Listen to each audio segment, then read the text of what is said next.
This is where your sweetness comes from. Thousands of tons of field corn, crushed, chemically split, and rebuilt into high-fructose corn syrup inside facilities most people will never see. In 1973, the United States rewrote its Farm Bill, and agrochemical interest turned a surplus grain into the dominant sweetener on Earth. But to lock that shift in place, something had to be buried. An ancient Andean root that tastes like rich syrup, yet lowers blood glucose instead of spiking it. That burial started with one United States Department of Agriculture task force, and what they set in motion is still in your bloodstream. In June of 1974, a handful of men gathered behind closed doors at the United States Department of Agriculture. The minutes from that corn sweetener task force meeting read like a blueprint for the next half-century of American food. They did not talk about flavor or tradition or health. They talked about surplus. There was too much corn, mountains of it, piling up in silos across the Midwest. A direct result of the 1973 Farm Bill's price supports and new agrochemical subsidies. Corn was now a guaranteed paycheck, no matter how much was grown. The challenge, as the task force saw it, was to turn this glut into something profitable, something that would not rot in storage or drag down prices. The answer, according to the documents, was sweetener, specifically high-fructose corn syrup. The task force called for accelerated research funding, regulatory clarification, and coordinated development to move corn from animal feed and ethanol into the food chain as a cheap, liquid sugar. Secretary of Agriculture Earl Butz summed up the new direction in a memo to President Ford that November 1974. Surplus corn should be treated as a national asset, transformed into value-added foods to stabilize farm incomes and food prices. The memo never named high-fructose corn syrup directly, but its meaning was unmistakable. The policy was not about feeding people or preserving health. It was about using every possible bushel, no matter the cost downstream. This was not a quiet shift. Congressional hearings in July of 1974 featured industry giants, Archer Daniels Midland and Staley Manufacturing, who argued that stable corn prices and government-backed supports were essential for the new sweetener industry to thrive. They promised a future where America would never again depend on foreign sugar. The result was a deliberate realignment. Corn was steered away from the soil and the table and into the pipelines of industrial refineries. The sweetener hijack did not happen by accident. It was written into law, drafted in memos, and recorded in the dry language of bureaucratic minutes. The consequences would reach far beyond the farm, into every bottle, every shelf, and every bloodstream. On a stone terrace above the clouds, the earth apple grows in silence. Yacon, as the Quechua call it, has no need for pesticides or irrigation lines. Its green leaves catch the thin light of the high Andes, pulling sweetness from rocky, stubborn soil where little else will thrive. For over 1,000 years, families have harvested these crisp, honeyed roots, marking the seasons by the swelling of tubers underground. Archaeobotanical finds, phytoliths, and preserved roots trace its cultivation back at least 15 centuries, long before the first Spanish chroniclers wrote of lacuma at Inca feasts. In these mountain communities, yacon is not a commodity. It is a living pantry, a promise that even in lean years, sweetness will return with the rains. Farmers plant it by hand, tucking cuttings into volcanic soil at the start of the wet season. A single hill yields several plants, each offering up to 12 tons per hectare without chemical aid. The root's resilience is quiet but absolute. Drought, poor soil, and biting winds do not deter it. Pest attacks are rare. Its latex and bitter skin keep most insects at bay. Harvest is an act of patience. Tubers mature slowly, reaching their full sweetness after months of cold nights and sunlit days. When the time comes, families gather in the early morning, lifting the roots from the earth, sharing them raw, roasted, or pressed into a thick, dark syrup. Oral histories remember yacon as the ground apple of the ancestors. A medicine for the stomach, a treat for children, a staple for barter at the weekly market. Its story is written in the soil, in the hands that tend it, and in the quiet, enduring cycles of Andean life. Unlike the engineered sweetness of the refinery, yacon's gift is patient, self-renewing, and free from the logic of extraction. It is the sweetness that heals, not harms. On the surface, Yacon tastes like sugar sliced through a fresh root, and its juice glistens, sweet as any syrup poured from a bottle. But what happens next is not what the tongue expects. The sweetness comes from a compound nature designed for a different purpose, a chain of molecules called fructooligosaccharides, known as FOS. These are not simple sugars.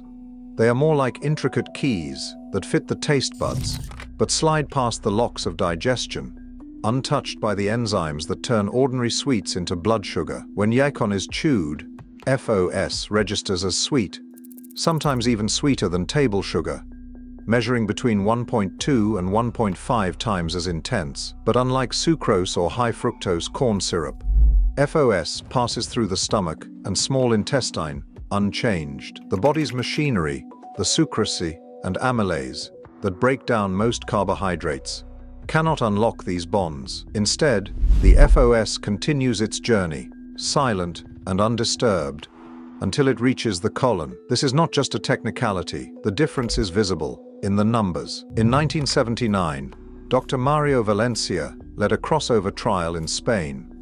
12 healthy adults drank Yacon FOS one day and sucrose the next. The result was a 42% lower rise in blood glucose after Yacon. The post-meal spike that follows a soda or candy bar simply did not happen. The sweetness was real, but the metabolic chaos, insulin surges, sugar crashes, was absent. In plain language, Yacon creates a biological illusion. The taste delivers pleasure, but the body's glucose remains steady. There is no trickery, no chemical sleight of hand, just a route that offers the comfort of sweetness without the silent damage. This is not a loophole or a hack. It is the natural order of things, written into the chemistry of a plant that has grown on Andean terraces for centuries. Here, sweetness heals rather than harms. The story of FOS is the story of metabolic dignity, of finding nourishment in a place where the refinery's logic holds no power. Inside the colon, the story of Yacon's sweetness takes an unexpected turn. What the tongue reads as sugar is in fact, a quiet invitation to a different kind of nourishment. Fructooligosaccharides, the same molecules that slip past the stomach and small intestine untouched, arrive whole in the lower gut. Here, the body's own enzymes fall silent. Instead, trillions of microbes awaken beneath the microscope. These are not the villains of supermarket ads, but the ancient custodians of health. Bifidobacterium, Faecalibacterium, and Akkermansia begin their work. They feast on the FOS, breaking the chains into short-chain fatty acids, acetate, propionate, and butyrate. Each one is a message, not just a fuel. Acetate travels to the liver, tuning the body's response to insulin. Butyrate repairs the lining of the gut, sealing leaks that let toxins slip into the bloodstream. Propionate signals the brain to feel full, curbing the endless hunger that drives so much modern disease. This is not theory. In mouse trials, adding Yacon FOS to a high-fat diet dropped fasting blood glucose by 15% in just 8 weeks. The same pattern appears in human studies. 4 weeks of Yacon powder led to a near doubling of Akkermansia muciniphila, a microbe now linked to lower inflammation and better metabolic control. Fecal butyrate rose by 28%. Insulin resistance, measured by HOMAIR, fell quietly by half a unit. These numbers do not shout, but they speak of real repair. No synthetic sweetener, no corn-derived syrup can replicate this choreography. The refinery's output is a chemical trick. Yacon's is a biological conversation where HFCS floods the bloodstream and stokes the fires of chronic disease. Yacon's FOS feeds the gut's old allies, guiding the body back toward balance. Here, sweetness is not a threat, but a signal of healing. The wisdom of the Andes lives on, not in the language of profit, but in the silent labor of the colon's smallest inhabitants. By the late 1970s, supermarket shelves began to change. Glass bottles gave way to cans, and new words crept into daily life. Diet, light, sugar-free. The promise was simple: sweetness without consequence. But the reality was a sleight of hand. As high fructose corn syrup poured into sodas and cereals, A parallel industry of synthetic substitutes took hold. Saccharin, once banned, returned to the market. Aspartame, a compound discovered in a laboratory by accident, sailed through regulatory approval in 1981. FDA's green light arrived after industry-funded studies, and a wave of marketing that painted these chemicals as solutions to a growing waistline crisis. The numbers tell the story. In 1975, the global market for low-calorie sweeteners hovered around $2 billion. By 2020, it had swelled to more than $70 billion. Diet sodas, tabletop packets, and sugar-free snacks became cornerstones of a new kind of consumption, one that promised the pleasure of sweetness without the penalty of calories. But the science spoke a different language. Studies began to show a pattern. When the tongue tastes sweet, but the gut receives no energy, the brain's hunger signals grow louder. Appetite regulation falters. People eat more, not less. This is the sweet taste paradox, a trick of the senses that leaves the body unsatisfied and searching. Meanwhile, the quiet wisdom of the Andes was pushed further to the margins, a route that offered sweetness without a spike, that nourished gut microbes and balanced hunger from within, could not compete with the spectacle of laboratory innovation. The diet industry sold a story of control and modernity, but the cost was hidden. Synthetic sweeteners, unlike Yakon's FOS, do not feed the body's natural allies. Some disrupt the delicate balance of gut bacteria, others pass through unchanged, offering nothing but a fleeting taste and an unsettled appetite. The result was not metabolic freedom, but a deepening cycle of craving and confusion. The laboratory diet scam was not just a product, it was a cultural pivot. Sweetness was decoupled from nourishment, and the promise of health was handed over to chemistry and profit. What was lost was the slow, patient sweetness that heals. What was gained was a market built on endless hunger. The dignity of the soil was traded for the volatility of the lab, and the consequences, though silent, echoed through every aisle and every body. Corn, once a humble grain, became the backbone of an engineered economy. The numbers are plain. By 1975, high-fructose corn syrup could be produced for just 32 cents a pound. That price was not a miracle of efficiency or a gift of nature. It was the result of policy, billions in subsidies, price supports, and guaranteed markets written into the farm bills of the decade. Each bushel of corn carried a hidden government payment, shaving the cost for processors and making it possible to flood the market with cheap liquid sugar. The price of sweetness was set not by the soil, but by the treasury. Yakon, growing in the silence of the Andes, never stood a chance in this contest. No subsidies, no research grants, no infrastructure. At the same moment, corn syrup was pouring into soda factories for pennies. Yakon syrup in local markets cost $1.20 per pound, nearly 4 times more. The gap was not just about labor or distance.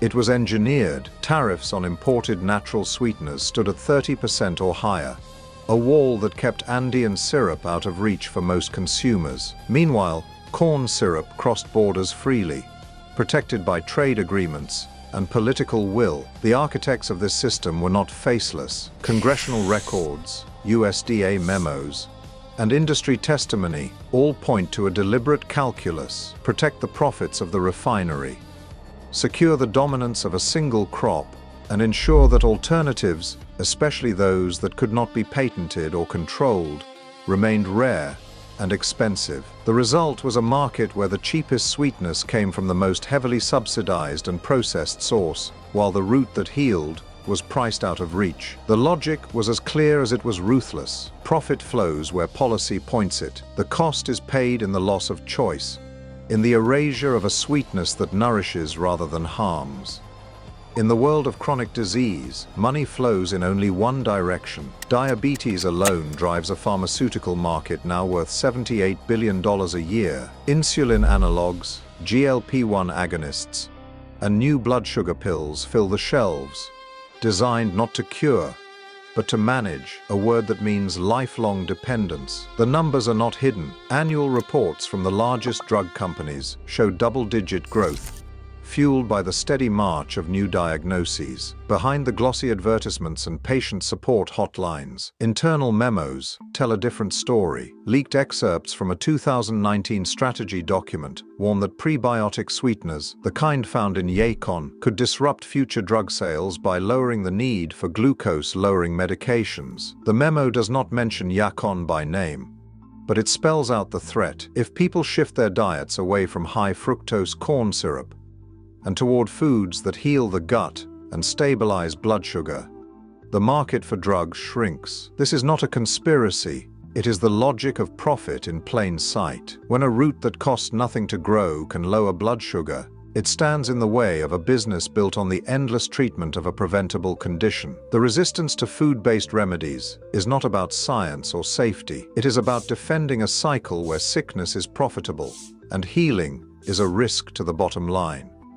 A kitchen counter, a basket of roots, and a single pot. That is all it takes to reclaim the lost art of sweetness from the soil. The process is not a secret, nor is it reserved for laboratories or factories. 5 kilograms of fresh Yacon, washed and trimmed, become the starting point. Each root is shredded into fine strips, releasing a scent that is both earthy and floral. The pile goes into a stainless pot with a liter of clean water. Heat rises slowly, never boiling, holding steady at 80 degrees Celsius for half an hour. This gentle simmer draws out the nectar without burning away its quiet strength. Once softened, the mash is wrapped in cheesecloth and pressed by hand. The liquid that emerges is cloudy, but it holds the promise of syrup. The next step is patience. The juice returns to the pot, simmering again, this time at 90 degrees Celsius. Water evaporates, sweetness thickens. After an hour, what remains is a dark, glossy syrup, about 800 milliliters from the original 5 kilograms. No chemicals, no clarifiers, no hidden additives. The final act is safety. The hot syrup is poured into sterilized glass jars and pasteurized at 85 degrees Celsius for 5 minutes. Stored cold, it keeps for months. This is not a miracle or a marketing pitch. It is a protocol tested by Andean cooperatives and home gardeners alike, a proof that the refinery is not the only path. The numbers are simple, the steps are clear. Sweetness, once the domain of the soil, can return to the hands of anyone willing to trust the process. In the global market, Yacon remains a rare presence, more rumor than reality for most shoppers. The reasons are not hidden in mystery or conspiracy, but in the plain arithmetic of supply and survival. Peru, the world's main producer, harvests about 40,000 metric tons each year. That sounds substantial, until you realize it is a drop compared to the hundreds of millions of tons of corn processed for syrup. Most Yacon never leaves the Andes. What little is exported faces a gauntlet. The roots bruise easily, and without cold storage, nearly 1/3 of each harvest spoils before reaching a port. Smallholder farmers, working on steep terraces, have no access to refrigerated trucks or modern warehouses. The seed itself is another barrier. Unlike corn, which is traded by the ton and planted by machine, Yacon depends on living cuttings passed hand to hand, often through informal networks that struggle to meet even local demand. There is no global seed bank, no industrial pipeline, just scattered plots and the memory of old hands. The result is a product that remains precious, expensive, and out of reach for most. The high price of Yacon syrup is not a trick or a luxury markup. It is the cost of fragility, of a crop that refuses to fit the logic of mass production. For those searching for metabolic freedom, this is the reality. The path back to healing sweetness runs through scarcity, not abundance. Here, in the silence of the soil, sweetness heals instead of harms. Yet across the world, more than 60% of processed foods now hide lab-made sugars that warp our bodies and gut. The lesson is plain. Chemical shortcuts breed chronic disease, while nature's quiet logic restores. Reclaiming even a single root is an act of metabolic independence. The choice between chaos and order has never been clearer. Share your thoughts below.